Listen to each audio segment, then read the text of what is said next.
Sejam bem-vindos ao Urbancast, o podcast do Urban Cowork. E hoje com dois convidados super especiais, Mel. Mel, boa noite, tudo bem? Boa noite, tudo bem? E você, Paulo? Tá? Eu tô bem. É? Você é todo jovem hoje aqui no podcast? A gente tenta, né? Finge um pouquinho, né? Deu certo. Presente aí nossos queridos convidados, por favor. Bacana, hoje consegui agenda com duas pessoas aqui, dois profissionais, que eu vou começar só a falar um pouco das marcas que eles já tiveram aqui no portfólio da empresa, depois falar um pouquinho da carreira. Bom, eles são sócios executivos ali da VBMC Consultores, que é uma empresa... Espera só um minutinho, que eu joguei aqui pro final da minha anotação. São muitas empresas. Aqui, ó. Eles atendem Ótica Diniz, Diniz Franchising, TNG, Tokstok, BIC, McDonald's, Visconti, Tchemonra, Eco Nordeste, Mallory que fala? Mallory. E outras grandes holdings, indústrias. Algumas já estão ainda no portfólio de vocês, algumas já foram atendidas para projetos pontuais. E quem eu trouxe aqui, primeiro à minha frente, o Rodrigo de Paula, que é CEO da VBMC Consultores, que é formado em Engenharia Mecânica pela FEI, MBA em Gestão Empresarial pela USP, especialista em Gestão de Vendas pela USP também, consultor de Gestão Empresarial desde 2000.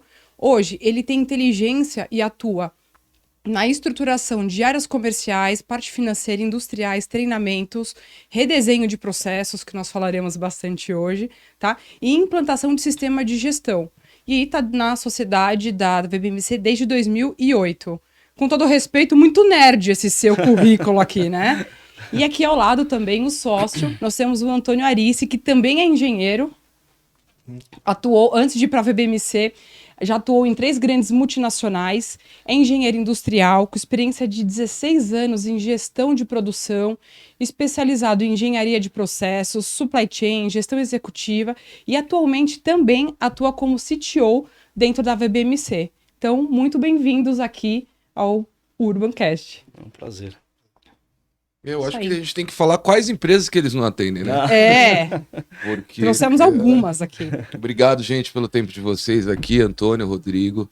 Tá, obrigado. E a empresa de vocês tem 40 anos, né? Top, bem.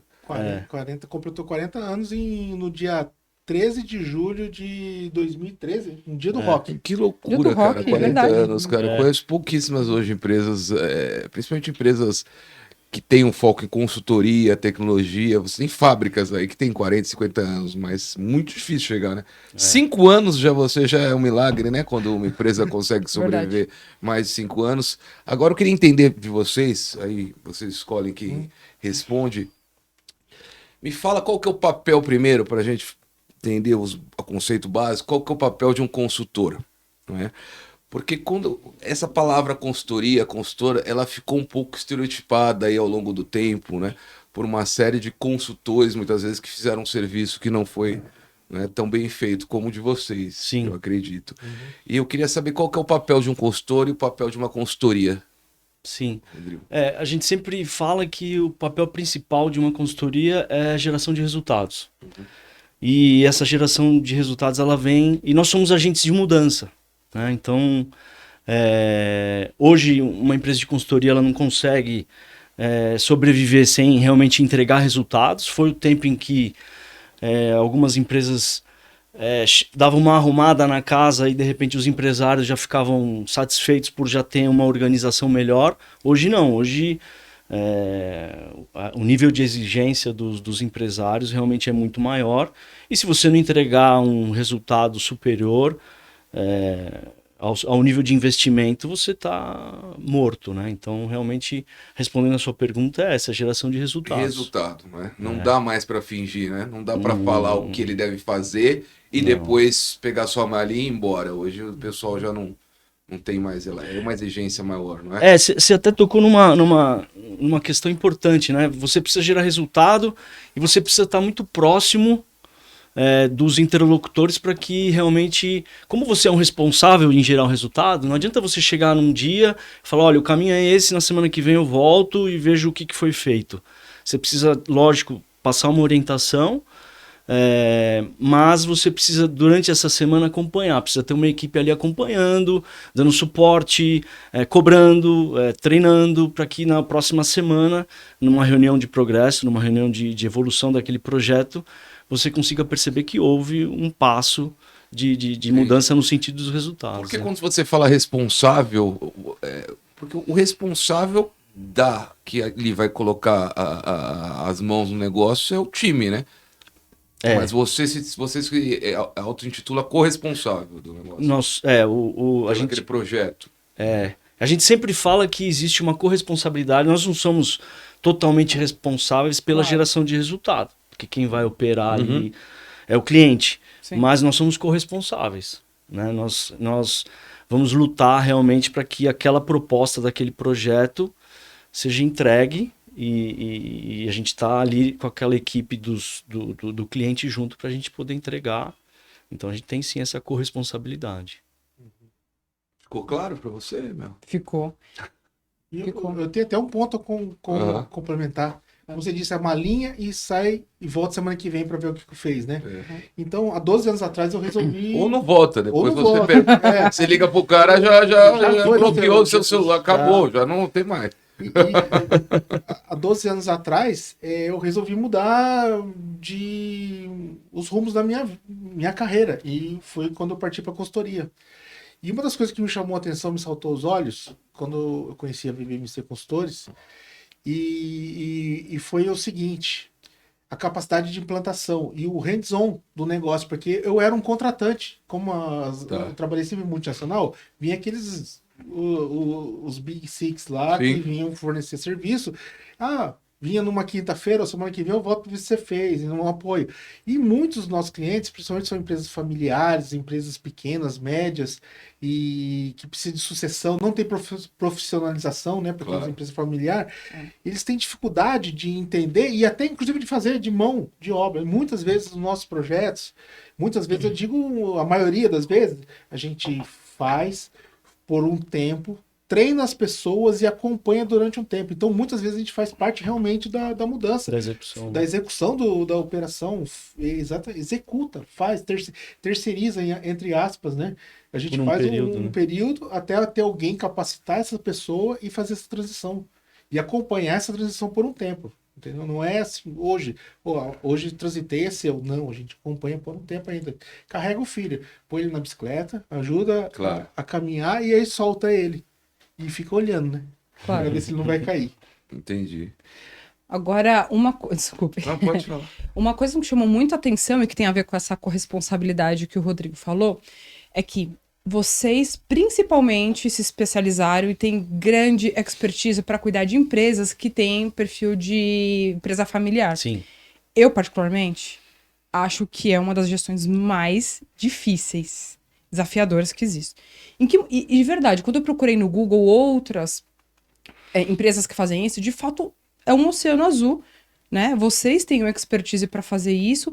E em que momento vocês receberam, falar, poxa, eu percebi que isso é um nicho, isso é hiper difícil, e quando eu tenho a corresponsabilidade numa empresa familiar, é ainda mais desafiador, porque você tem que, infelizmente, colocar o dedo e apontar incompetências do cara que não se pode mandar embora, né?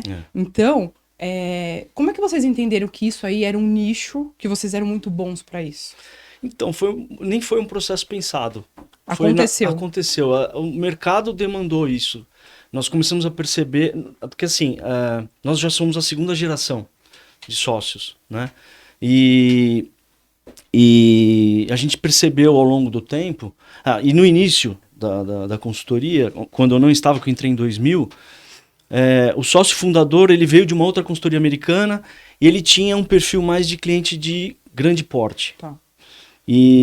Mas rapidamente, naturalmente, começamos a perceber, ele começou no início ali, a perceber que existia uma demanda muito grande de empresas de médio porte, de gestão familiar, que precisava de um apoio. Que são a maioria, né, das empresas no Brasil, são empresas familiares e pequenas e médias empresas. Sim. A gente está falando de 70%, 80% das empresas, talvez. Não é? E que precisam, exatamente, que precisam de apoio, né? Que são as que mais precisam de apoio. Então, isso foi um movimento natural, não foi nada um planejamento estratégico da empresa que...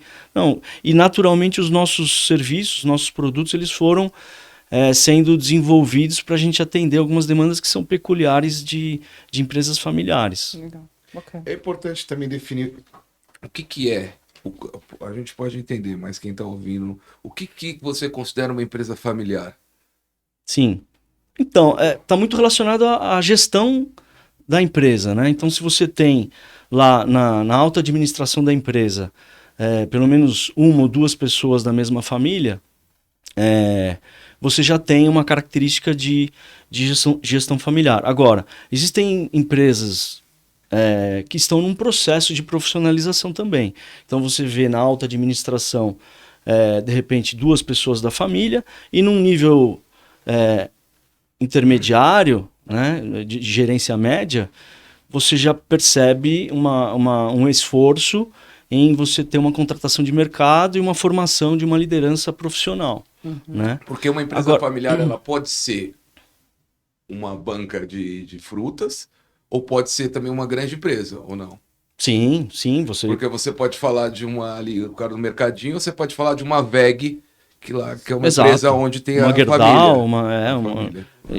Tem empresas de diversos portes que são familiares. Tem a empresa pequena e a empresa média e a empresa grande, né? Então, às vezes a gente verbaliza empresa familiar e já se remete a uma empresa pequena. Não, você tem empresas realmente muito bem sucedidas, com uma gestão familiar, e isso não é demérito nenhum. Magazine Luiza. Não é demérito nenhum. Se é tranquilo, a gente já não sabe. A rotina não deve ser um pouco animada, mas... E tem a parte da sucessão, porque a primeira geração criou a empresa. Agora, a segunda geração já mandaram estudar não sei aonde, e vem com as ideias novas que às vezes não batem com os fundadores. Isso, E aí a gente está nesse meio de campo fazendo essa mudança. Então, Antônio, e agora... Esse fundador, o cara que criou a empresa, esse cara tá ficando velho nesse momento. Sim. Esse cara tá com seus 70 anos. Exato. E uma hora esse cara não vai estar mais aqui. Não é? Então esse filho aí de 40 anos é o cara que vai estar assumindo hoje. Não é? Eu acho que na maioria das vezes você tá falando com esse cara, né? Sim. Hoje em dia. Sim, Você não fala nem com o fundador, a primeira geração. Você já tá falando com a segunda, geralmente. Eles não é? que nos chamam e para ajudar a convencer o fundador. Vamos mudar o fundador vai, meu filho tá querendo, vai, mas é aquela coisa, né? Mas porque se deixar para ele nunca chamaria muitas vezes. É muito comum isso. É muito comum a segunda geração que tem vamos dizer, uma visão mais aberta para gestão ou até para contratação de consultoria. Estudou, né? E está mais preparado tecnicamente e ele tem um papel ali de facilitador e convencer a primeira geração a realmente realmente convencer ali a primeira geração de que é um caminho importante, né? Investir na gestão. Porque muitas vezes ele ainda não tá com a caneta na mão. A caneta ainda tá com o velho. Tá. É isso aí. Pô, eu tô vendo aqui. É a minha. Meu pai ainda tá vivo, tá tudo. É a minha. Eu vivo isso. Você fez 40? É um conflito aí. 4-3. É um conflito de ideias. É um conflito. Meu pai é muito centralizador, muito complicado. Sim. Não é o que eu vivo no dia a dia. E hoje o foco da empresa ela é empresa familiar, mas de que porte? Hoje o perfil do cliente tamanho é de médio porte, mas assim o que nós prospectamos são empresas de médio porte. Então eu estou chamando de médio porte uma empresa porte, você tá falando 400 acima de 80 a 100 funcionários? De 100 funcionários a 400 funcionários. Mas só que assim, eu tô negociando com a gente tem exceções, né? Tem, claro. Então a gente tem empresas muito menores do que isso que nós prestamos serviço e também empresas maiores. Mas porque muitas vezes nossos clientes vêm por indicação, a maior parte. E então nem sempre a gente não somos nós que prospectamos. Quando a gente prospecta, a gente pega esse perfil de médio porte e gestão familiar. Não tem área específica que vocês... Não tem. Vocês não nicharam para uma área? Não tem. Eu vi que vocês atendem muito varejo, né? Tem bastante varejo aí, né? Varejo, indústria bastante também. É bem diversificado. Bem diversificado. Nós não procuramos uma prospecção bem assim segmentada, né? Sobre isso de atender vários segmentos, ontem quando eu estava falando sobre vocês, eu sempre tive uma inclinação em entender quando você tem uma expertise especializado e o cara entende bacana, eu tenho preferência a estas empresas. Só que ontem, lendo sobre a história de vocês e vendo alguns cases, algumas empresas, o que eu achei interessante? Vocês têm uma coisa que eu entendo que chama polinização, que é o que o Spotify faz. O que é? Ao mesmo tempo que eu julgava que só o especializado no segmento era o mais interessante para resolver aquela minha dor, eu falo, acho que hoje em dia o cara que faz a polinização, que é uma dor do varejo, que só o varejo sabe, que todo mundo já resolveu, às vezes é uma dor da indústria que nunca ninguém olhou, nunca ninguém pensou nisso. Então, eu imagino que vocês, por terem toda essa pluralidade de segmentos que vocês atendam, e essa polinização, acredito que, de repente, um negócio na área de varejo solucionou um problema ali de uma multinacional, enfim. Como é que vocês têm esse trabalho interno de polinização ou de concentrar soluções e distribuir entre os consultores? Olha, meu, é um desafio, sabe? Eu imagino. É um desafio, não é uma tarefa fácil. E a gente vem e ainda tem a tecnologia. A tecnologia veio para nos ajudar nesse aspecto, porque antigamente para você ter... quando você faz um arquivo de um projeto, e são projetos às vezes de 6 meses, 1 ano, você produz ali uma série de ferramentas, de soluções ali, e você precisa de alguma forma as boas práticas realmente compartilhar com toda a sua equipe, né? E não adianta você deixar com que a equipe fique solta para pesquisar por iniciativa própria, né? A gente precisa de alguma forma comunicar o que está acontecendo nos projetos para que aquela equipe que está num outro projeto perceba que o que a gente está fazendo naquele projeto se interesse por algum conteúdo que está sendo tratado ali naquele momento possa utilizar, né? Então, hoje a gente tem mais, por exemplo, você tem um OneDrive, essas ferramentas de compartilhamento onde você consegue facilmente compartilhar, mas só isso não basta, você precisa ter realmente um programa de comunicação interna para você realmente atingir o consultor que está precisando no momento em que a gente está desenvolvendo um outro projeto, e acontece muito, é um ponto realmente que você toca que acontece muito. Tem um exemplo bom que a gente, há uns 2016 a 2018, a gente pegou um grande projeto de varejo no Brasil inteiro. Então eram várias localidades. A gente tinha Rio Grande do Sul, Maranhão, Fortaleza, São José do Rio Preto, Joinville, e tinha equipes espalhadas em todos esses lugares.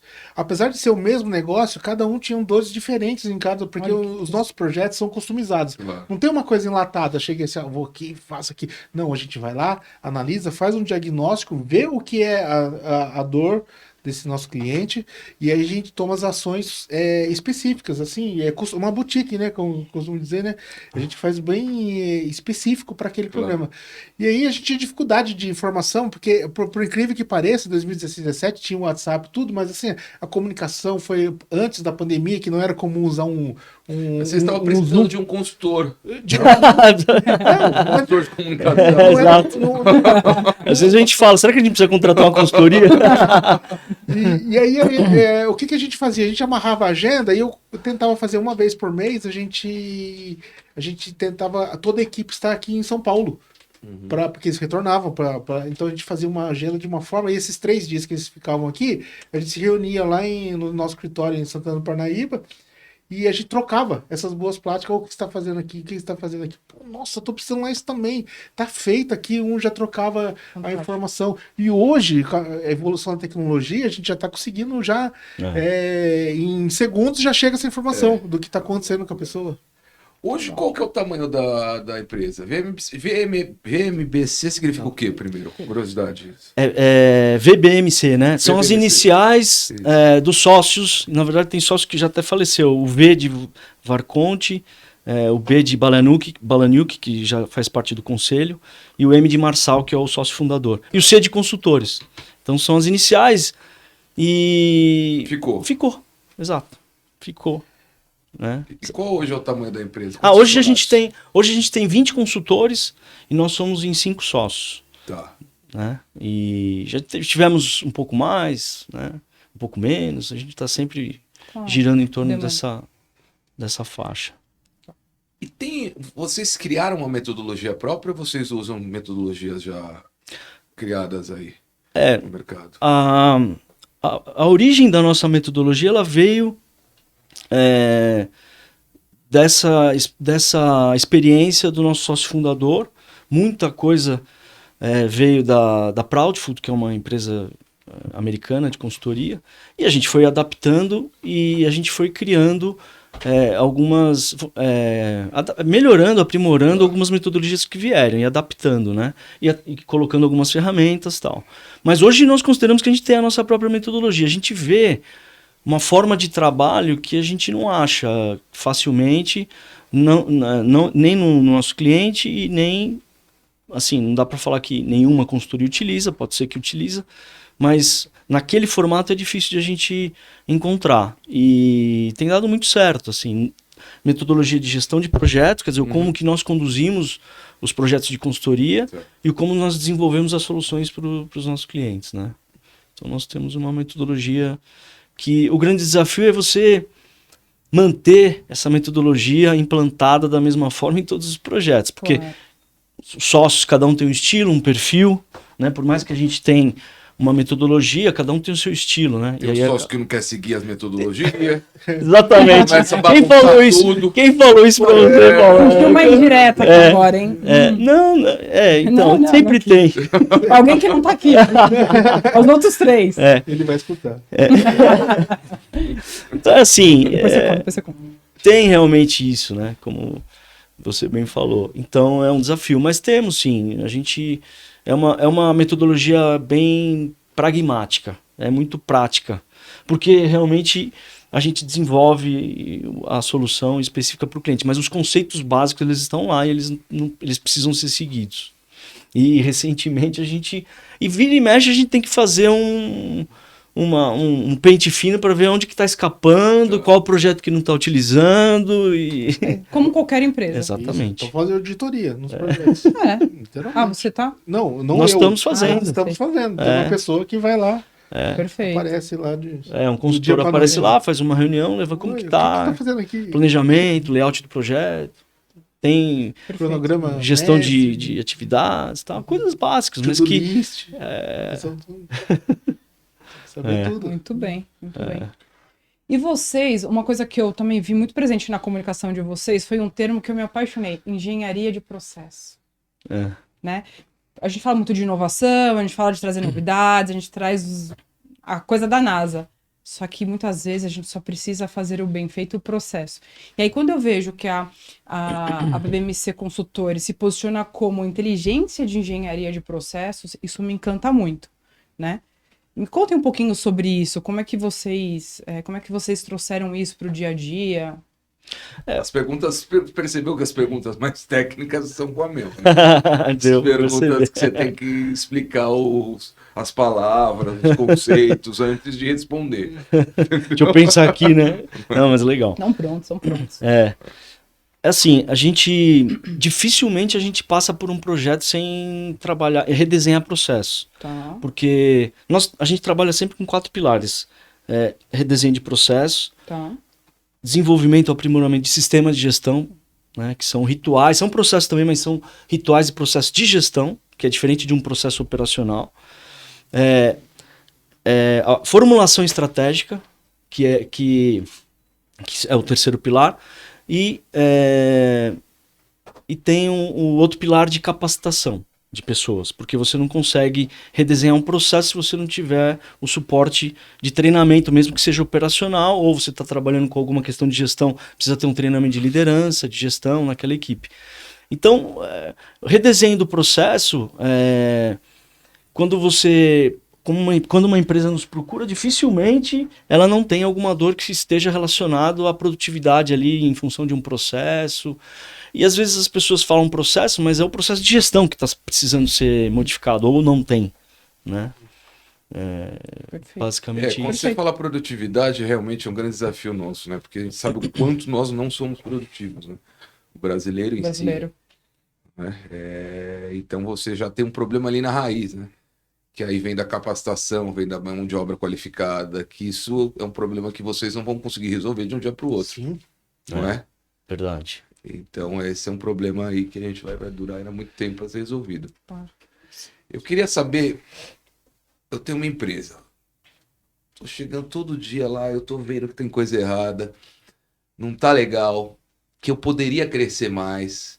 Eu queria saber em que momento eu deveria procurar um consultor. Em que momento? Quando minha empresa estiver no vermelho, ou quando ela estiver muito bem, ou quando eu quero subir um patamar que eu não estou conseguindo, estou faturando lá 10 milhões por mês. Só que se eu investir lá mais um 6x, eu vou faturar 15. Não é? Sim. E eu percebi que também está muito inchada, porque as empresas crescem e acabam contratando muito. Né? Esse é um problema. Você tem uma hora que você tem que cortar ali. Em que momento eu devo procurar a VBMC? Eu vou te dar uma resposta que ela não é nada politicamente correta.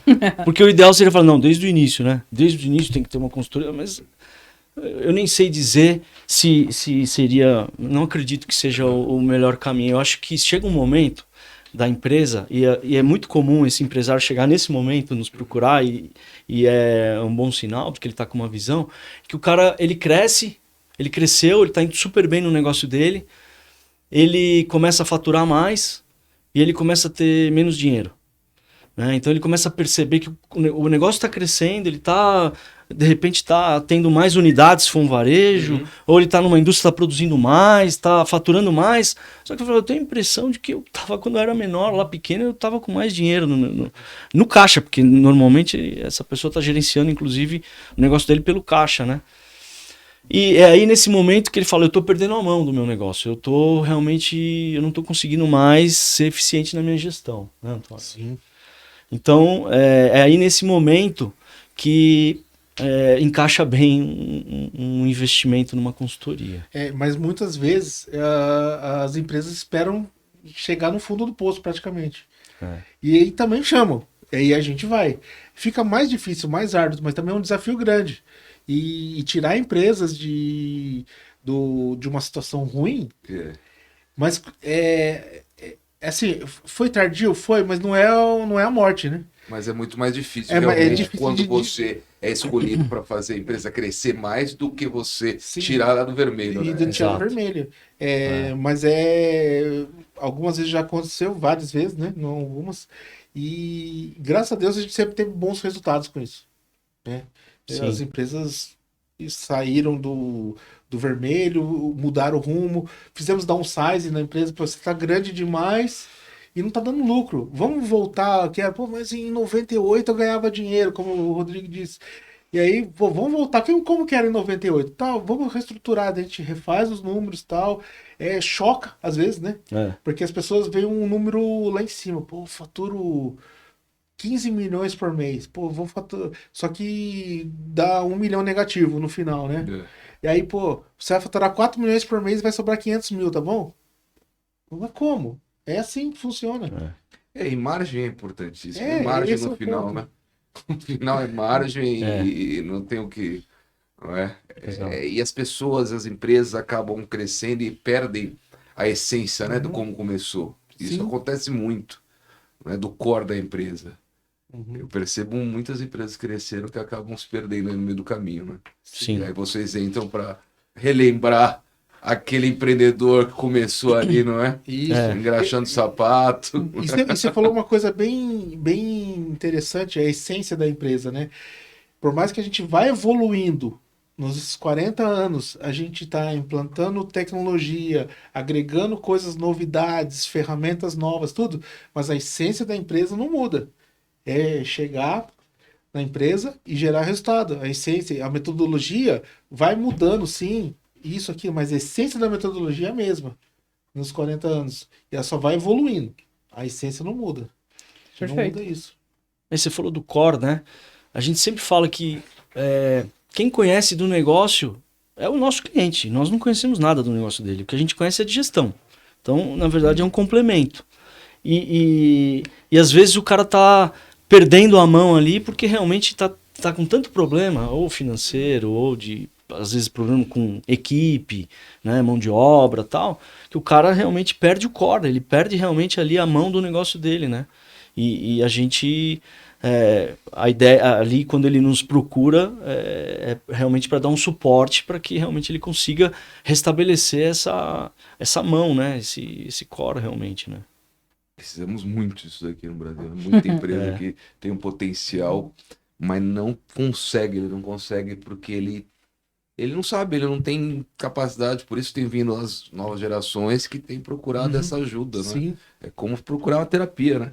É Exato. Uma uma terapia de dificuldade empresa. hoje para a pessoa, ainda existe todo um preconceito de procurar uma terapia, Verdade. É. não é? É como empresa, para você procurar um consultor ainda tem uma coisa ainda. É, Fala, tem uma porra, dificuldade, né? De falar, pô, vou chamar o cara de fora para ensinar o que eu fiz minha vida inteira. vai ensinar o que ele vai aqui. ensinar? Não, a gente não tá para ensinar ele a fazer o negócio dele é ele que fez. A gente só vai ajudar ele a ajustar o negócio dele a ser confortável. A gente escuta Boa. muito, a gente escuta muito assim, mas os caras não conhecem nada. Vocês já trabalharam com siderurgia? Ou vocês já trabalharam com papel? Eu falo, não, a gente não precisa ter trabalhado com papel, a gente trabalha com gestão. Quem conhece de papel ou de siderurgia é você. E é justamente isso que a gente quer. A gente quer te ajudar numa área em que você não é especialista, né? Que você é especialista no seu negócio. Agora nós somos especialistas em gestão, a gente precisa te ajudar, né? Você precisa de ajuda. Muito bem. Agora uma pergunta direto para o Antônio. Antônio, a tua carreira, você foi engenheiro de produção, indústrias e multinacionais. Depois você veio para a área de gestão de negócios, com uma visão bem ampla de humanas e exatas. Hoje você assumiu um cargo de CTO da parte de tecnologia. Então, e mesmo muito novo, você já fez uma transição de habilidades, de carreiras muito intensas, né? Isso que você fez, eu entendo que é uma demanda e é um perfil a ser seguido por pessoas de todas as idades. Como é que você compreendeu em que momento você tinha essa transição e pulava para uma outra habilidade? E hoje você deve cruzar essas 3 áreas e faz o que você faz, né? Então, eu acho que é uma coisa que vem desde muito cedo, desde pequeno, uma ânsia de querer sempre aprender uma coisa nova. Então, acho que da minha personalidade, da repetição, da rotina, para mim é horrível. Entendeu? Até brincava, lembra que a gente estava no Rio Grande do Sul? Vamos fazer um caminho diferente para ir para o cliente, que eu não gostava de fazer a mesma rua todo dia. Então, e essa ânsia minha de aprender, e a necessidade faz o ladrão, né? Porque, pô, tá tudo evoluindo, pô, não estão fazendo isso aqui, pô, aquela empresa tá fazendo aquilo, eu vou aprender aquilo, vamos correr atrás, vamos inovar. Mesmo porque os nossos clientes também estão vendo o que está acontecendo fora. Hoje está muito fácil, você recebe lá no Instagram, em qualquer coisa, e vê um vídeo no YouTube, nossa, os caras estão tendo aquilo ali. E aí a gente tem que se adequar para poder atender as necessidades. E as novidades sempre tem que estar evoluindo, né?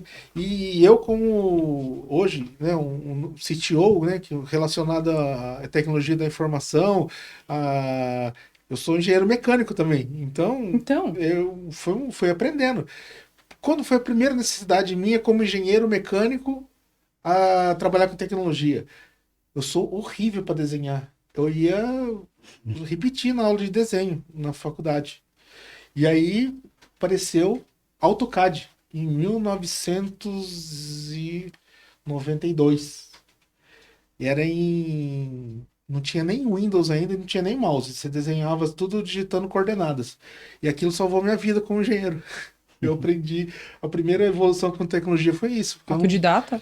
Porque Você foi autodidata? Então, eu comecei a ter a introdução nisso, né? Mas era só uma introdução, porque estava começando no Brasil. Ok. E aí a gente começa a trabalhar compra um computadorzinho ali, né? Um XT, né? Acho que era isso que chamava na época, XP, alguma coisa assim. E aí instalava lá o AutoCAD, aqueles disquetão 9,5, tal, gigante, e começava a desenhar. E aí a evolução, as empresas começaram a jogar prancheta fora, você começa a desenhar. Então, minha primeira evolução foi aí, foi uma necessidade. Eu era muito ruim, eu não conseguia desenhar, literalmente. E o que você traz da bagagem de tecnologia para dentro da consultoria para poder agilizar os processos? O que você trouxe nesse tempo para consultoria? Então, hoje, o que a gente trabalha junto sempre, né? E desenvolvendo, a gente vai trazendo as novidades. Como eu disse, a necessidade. Sempre é através de uma necessidade. A gente fazia em Excel há 10 anos atrás, resolvia o assunto, todo mundo só tinha um computador. Agora com o dinamismo, a pessoa precisa de informação, acessar de qualquer lugar. A gente foi evoluindo para uma plataforma de Business Intelligence, por exemplo. Aí, mas a pessoa vai sair para fazer um registro. e só tem um celular.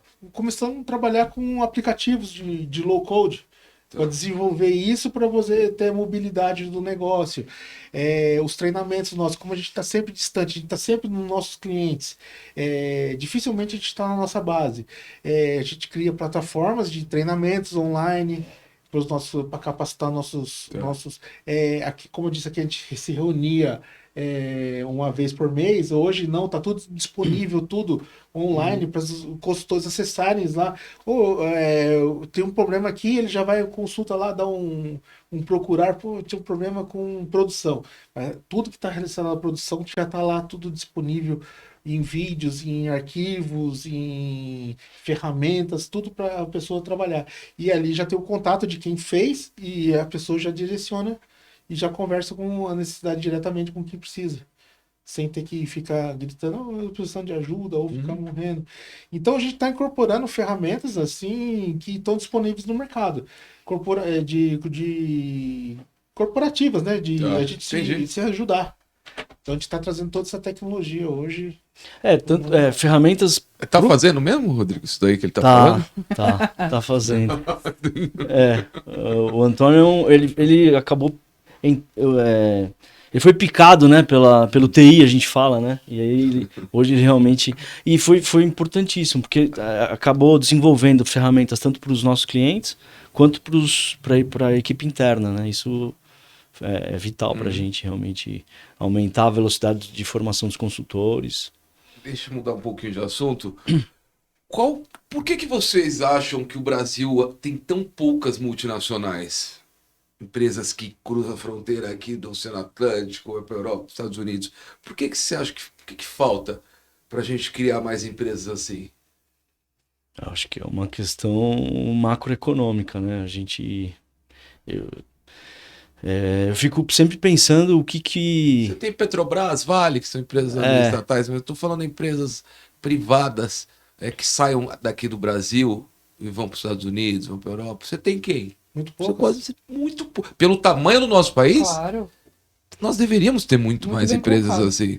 Sim. Não é? Sim. Você está falando de multinacionais brasileiras. Entendi. Fora. Entendi. Tava pensando ao contrário. Nós temos todas quase aqui do mundo. A gente consome, a gente não vende para eles. São poucas, né? São pouquíssimas vendo o tamanho do nosso país. Você tem ali só commodity, né? Quase. Tem uma VEG, por exemplo, que é um grande case. De tecnologia, né? Uma Mas são Petrobras, muito uma poucas Gerdau, tal, enfim, mas são poucas, muito poucas, realmente. É difícil, né? Será que... eu não sei. Assim, é difícil a gente citar alguma coisa que justifique isso, né? Você vê um país como a Coreia. Um país como a Coreia, sobre a área automobilística, já está vendendo para o mundo inteiro.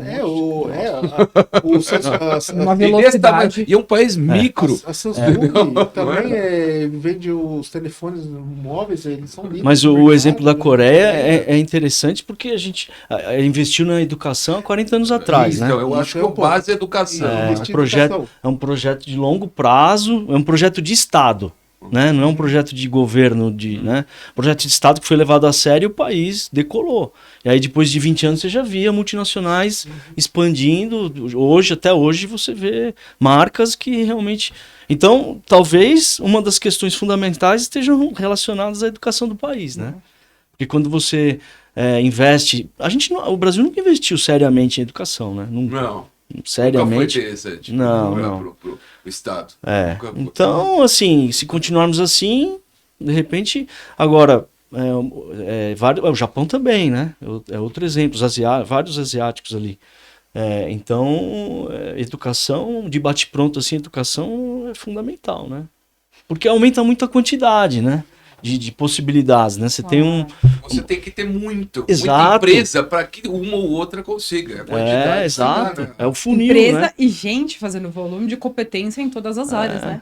Porque às vezes você tem um cara que monta a empresa, um fundador, 1, 2, 3, o cara é sensacional. Mas ele tem uma equipe de 80 que... nível médio, e aí? E o brasileiro já tem um sonho de trabalhar numa multinacional, parece, né? Também o que vai trabalhar na indústria. Por exemplo, eu vim do Vale do Paraíba e lá tem bastante indústria multinacional. Tirando a Embraer, que é nacional, Todo mundo, eu quero trabalhar na Johnson, eu quero trabalhar na antiga Kodak, que nem existe mais. Embraer, você citou um exemplo. Você citou um exemplo que não é, conseguiu quebrar aí essa barreira. É um outro exemplo. Mas com alto nível de qualificação de pessoas, né? Você vê que tem... Agora, se você tem uma Embraer no país é uma coisa, você tem 35... né? Aí você aumentando a capacidade, aí é diferente, aumenta muito a chance de você ter multinacionais, né? Agora, para isso, eu não vejo outra... Aliás, eu não vejo outra solução. Você tem que ter uma base para crescer, né? Se você não tiver uma educação boa realmente e ter gente preparada, porque como que você vai para fora se você tem que trazer gente de fora para trabalhar nas que tem aqui? É verdade. Né? E falta capacitação mesmo.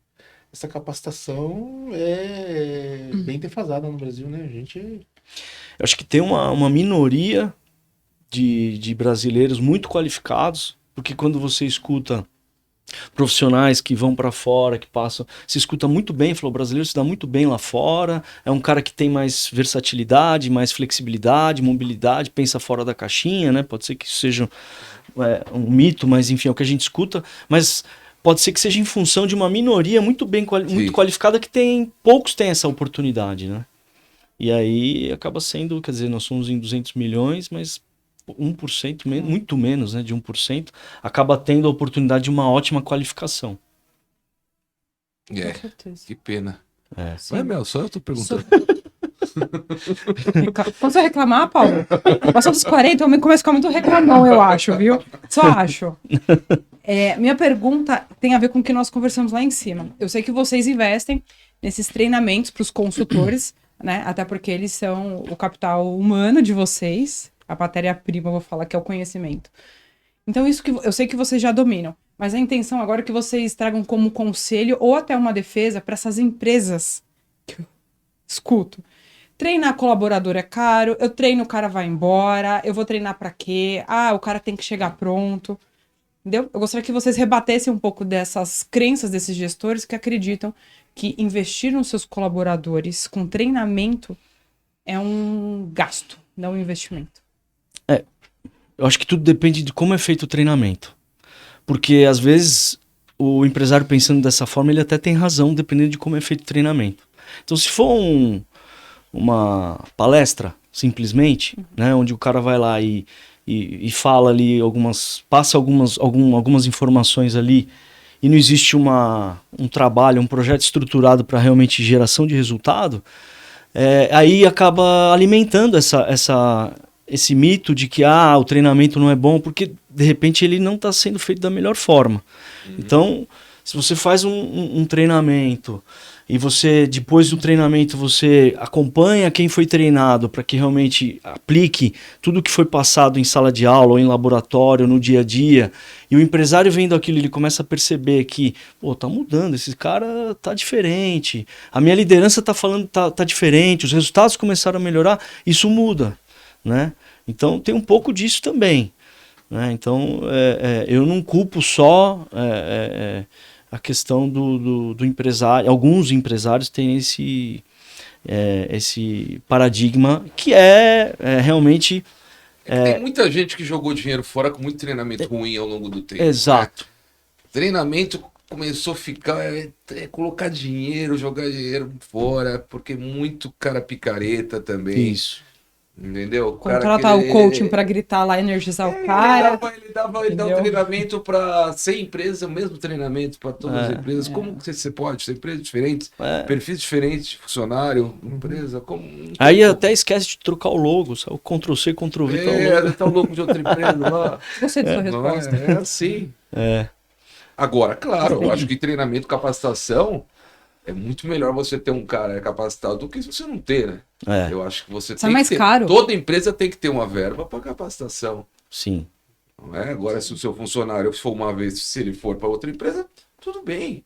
Pelo menos você se treinou aquele cara, é mais um cara bom aí no mercado. Não tem, você não consegue ter o cara para sempre. Claro.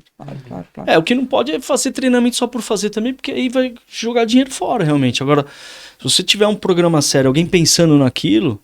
E realmente com objetivos, você, claro, é o caminho, não tem outra forma de ele você... Ele tem uma trilha, né, que ele também saiba saiba que ele vai fazer aquele treinamento, ele vai se dedicar e ele vai ter um plano ali para ele dentro da empresa, um plano de carreira onde ele vai conseguir subir. Sim. Não é?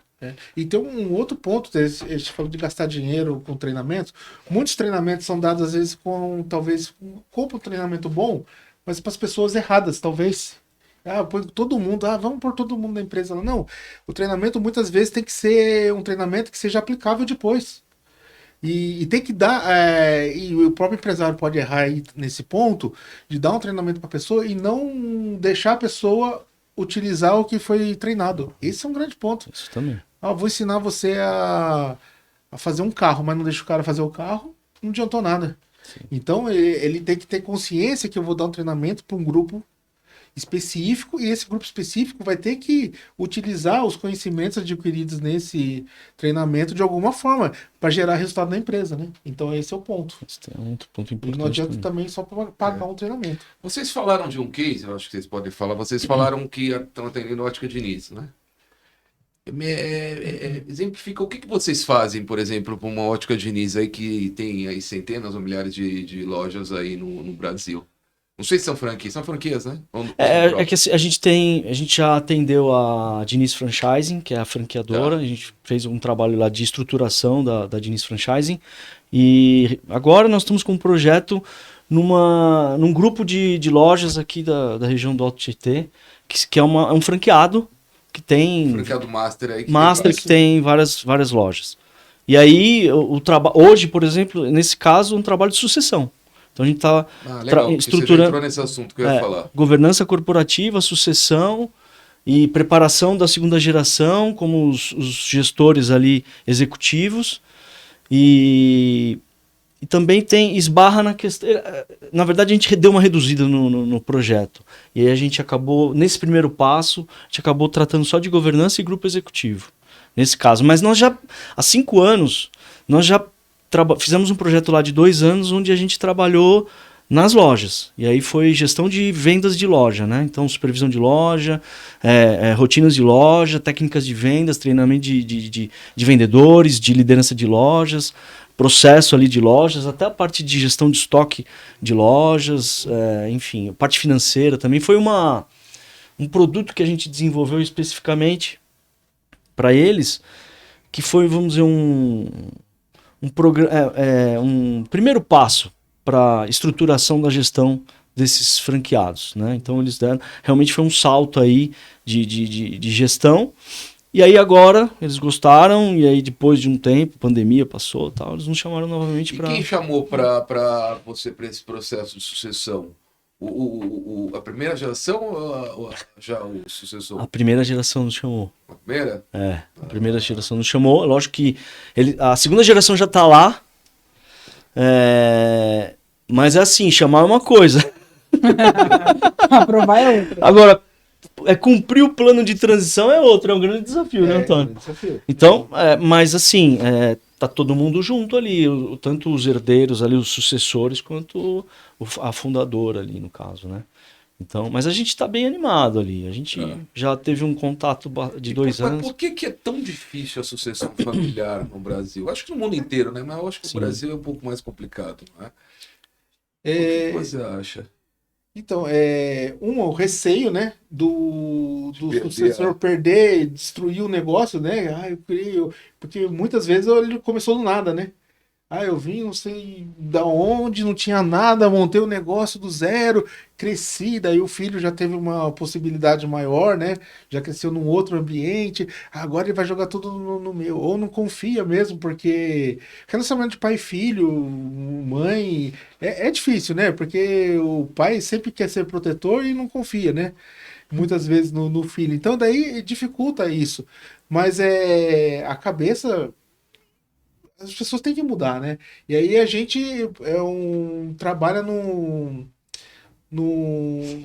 para mudar fazer a interação dessas duas gerações, fazer que um entenda o outro.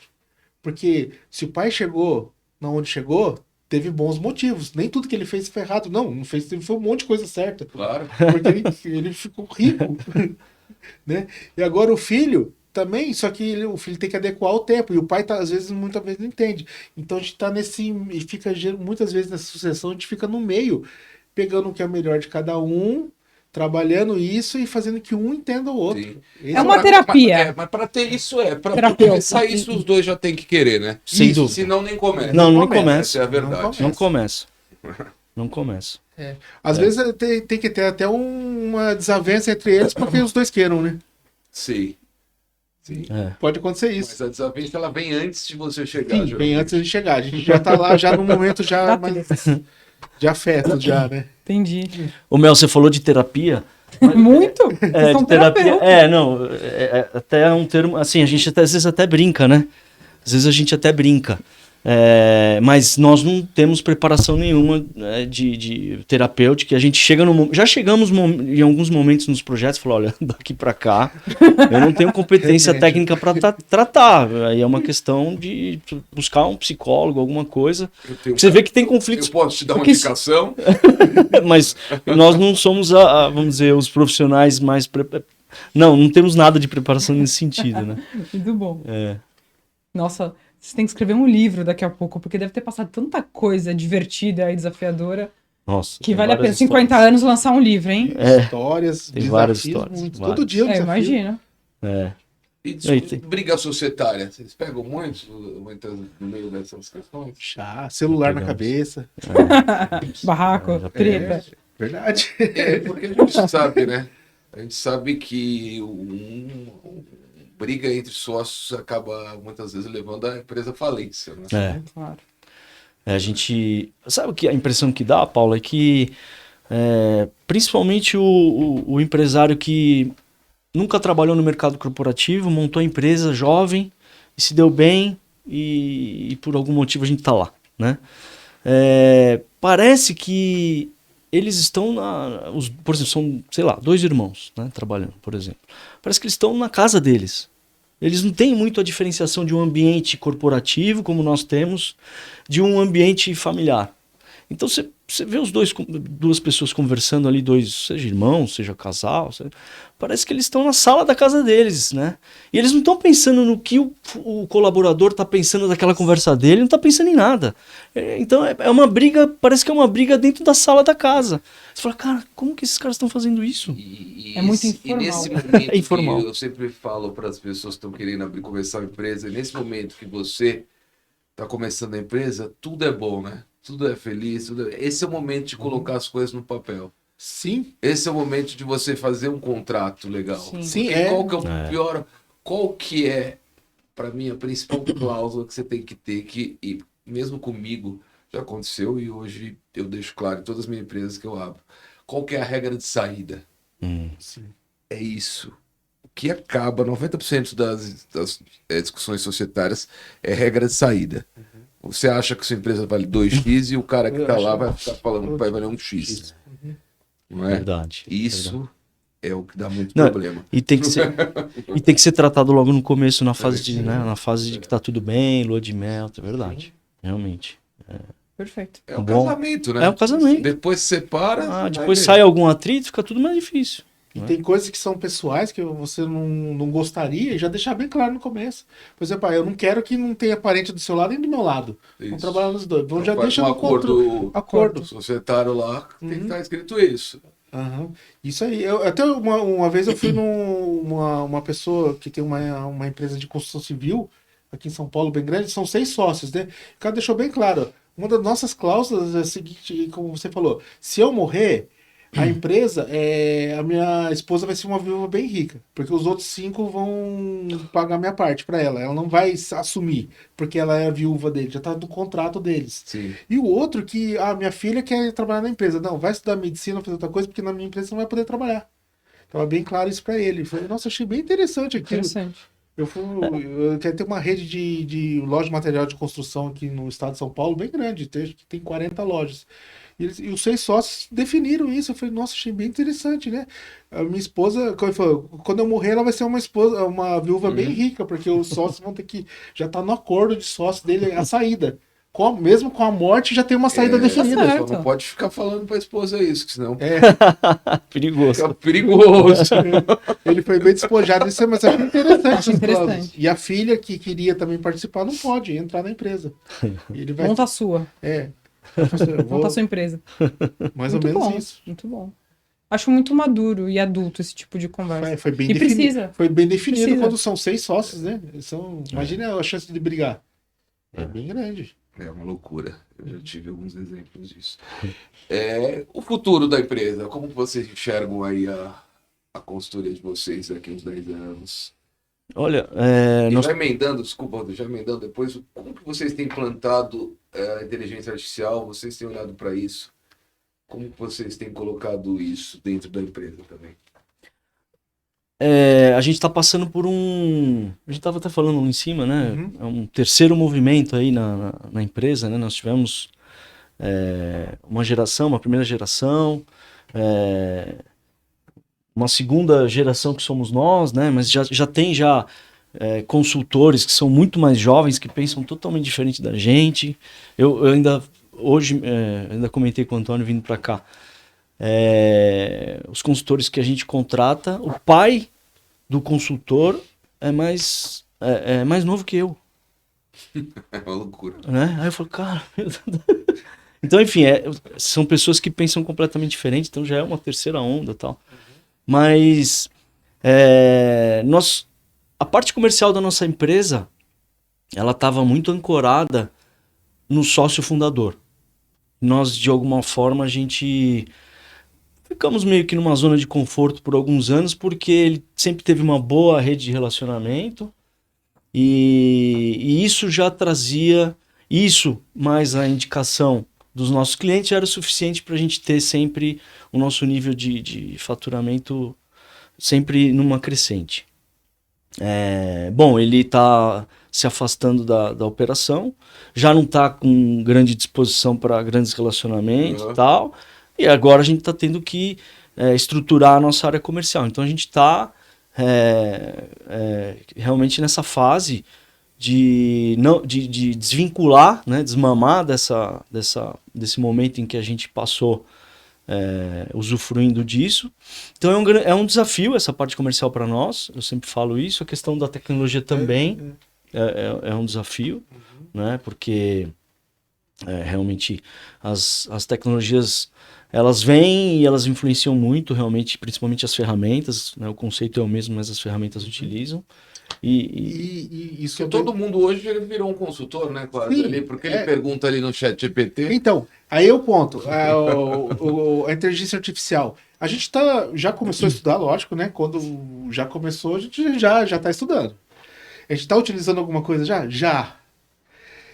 Só que é muito embrionário ainda, porque tem um vasto mundo a se explorar aí, né? Não é uma coisa, é gigante, é monstro. E não é simplesmente porque o cara fala, eu já estou por dentro, estou Então, sabendo inteligência artificial. Ele fica só perguntando pro chat GPT, você tá ali na ponta, Mas você nem começou. Mas o mais me deixa confortável, como você disse, para os próximos 10 anos da nossa empresa prosperar e crescer, que essa é a nossa meta, né? O nosso plano, é que é o seguinte, por mais que a inteligência artificial vai te dar informações, a nossa capacidade de implantar essas mudanças é grande. É aí que é o diferencial da empresa.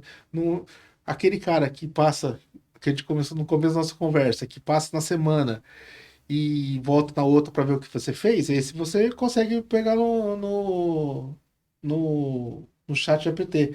Só que o cara que pega na mão, ensina a escrever, vê se tá bonito, pega, ensina. Eu acho uma sacada aí vocês criarem aí uma área para implantar processos de inteligência artificial dentro das empresas. Imagina isso. Isso. Não é? Para melhorar ali a produtividade da empresa, se vocês criarem esse know-how no futuro, né? Sim. Imagina. Não, temos que criar, né? Tem que evoluir junto. Que tem muito a ver com a questão do redesenho de processo que você falou, né?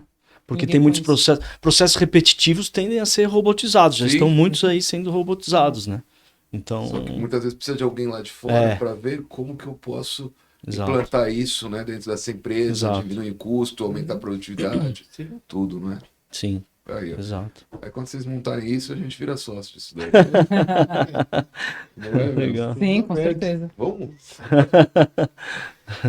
Mas a gente assina todo o contrato de Antes, saída, acordo de saída. acordo e tal, Com né? certeza. Sempre tem que seguir a regra. Exatamente. 6 meses de férias por ano, pra mim. Muito bom. E antes de entrar nas perguntas pessoais, que o Paulo gosta de perguntar alguns hobbies, algumas coisas. Eu já bastante agora. Ah, tudo bem. Eu que tenho pergunta, sempre tem pergunta. Eu não posso trazer o Antônio aqui e não falar um pouco de BI Data Driven, né? Que na verdade, o Paulo não sabe, eu não contei, mas na verdade a inspiração de estudar BI foi por conta do Antônio aí que eu me encantei. Como ele lida com essa área e os resultados que ele consegue garantir e trazer de uma forma muito transparente. Então, Antônio, eu queria que você dissesse por quê. Dissesse sobre essa questão do BI e do Data Driven, porque tem muitas empresas que não têm o porte dos clientes de vocês, são médio e grande porte, mas que já podem, nós já temos ferramentas.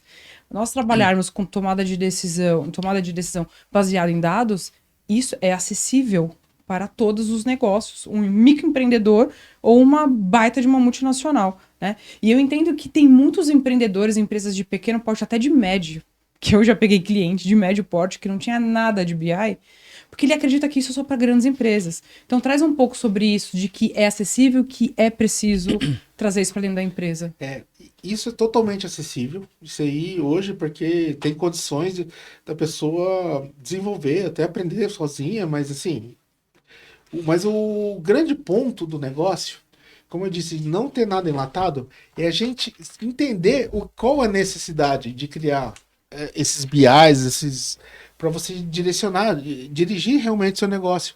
Porque, vendas. Entender o que você quer, né? Entender o que você quer e o que você precisa, né? Você Precisa. E também ensinar essa pessoa a interpretar aquilo, porque só jogar os dados lá e ele não sabe o que fazer. Tá? Eu tô criando aqui, a venda aqui, putz, julho cai. E aí agosto volta. Todo ano, julho, o que acontece? O que eu faço aqui? Então, o que você vai tomar direcionamento disso? Você vai ensinar a pessoa, então, julho cai, porque tem um caso específico, tem festa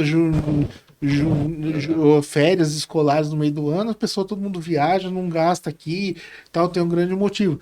E aí o que eu faço? Pô, já programo férias para as pessoas, tomar as decisões certas, né? Pô, você vai dar férias, a pessoa quer tirar férias em dezembro, onde é seu pico de venda, por exemplo. Não, vamos programar férias aqui, já relocar a equipe, ver. Então você toma decisões com uma informação básica, só que as pessoas só querem fazer com aquilo. Então vamos tomar, através daquela informação, ensinar, direcionar a pessoa a tomar decisões práticas para resolver aquele problema dele. Né? Então não adianta só fazer ou comprar um negócio pronto que você não usa. Por isso que eu acho que assim, muitos ERPs hoje tem o BIs, dashboards que eles fazem lá, só que eles são incustomizáveis, né? Já estão prontos lá, Sim. né? E aí muitas vezes não funciona para o negócio, porque cada eu negócio... vejo muito dashboard que as pessoas nem usam, nem vê. Porque cada negócio tem a sua particularidade. E a acessibilidade está aí, tá fácil. Hoje o carrinho de hot dog pode ter seu BI. Não precisa ser um BI, pode ser uma lousa com informações de... Ele já faz Excel. às vezes. Ele faz na cabeça, só que... Como empreendedor, Sim. todo mundo é uma ferramenta de BI. Sim. Você já faz isso espontaneamente. Sim. O empreendedor faz isso. Ele sabe, o cara é dono da pousadinha lá no Nordeste, ele sabe quando tem movimento, ele sabe a hora que ele vai servir café da manhã, ele sabe quando ele investir das férias para os empregados dele, ele sabe, que esse cara sabe. Sabe. Então o CBI tem que trazer uma coisa que ele não sabe. Tem que ter alguma coisa. Tem que mostrar.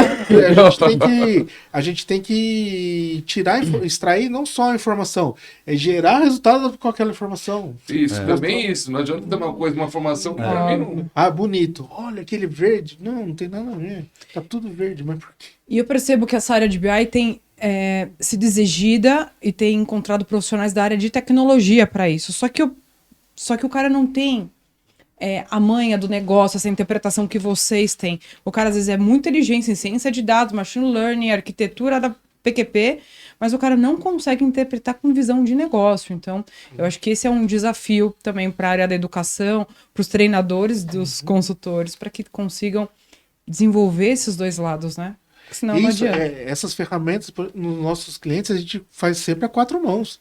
A gente senta, mostra isso aqui. Não dá para colocar isso aqui, porque eu olho numa outra tela. Não, coloca aqui junto. Tal. Perfeito. Isso é feito sempre junto. E tudo a gente faz a 4 mãos. A gente não impõe nada. Esse é o grande ponto também, né? Porque a gente faz junto, porque eles conhecem o negócio. Eles fazem papel, eles que reciclam, eles que vendem óculos. A gente é um facilitador para eles venderem mais, para eles fabricarem mais. Esse é o grande ponto. Aprender com... Os dois trocam informações. Sim. Ótimo. Você dá vontade de contratar consultoria, né? Melhora a vida. Claro. Papo bom, hein, não? Sim, muito bom. Gostei. Chegando ao fim. Legal. Eu queria que vocês falassem o site de vocês. Se tem Instagram. Tem o Instagram, O site é vbmc.com.br.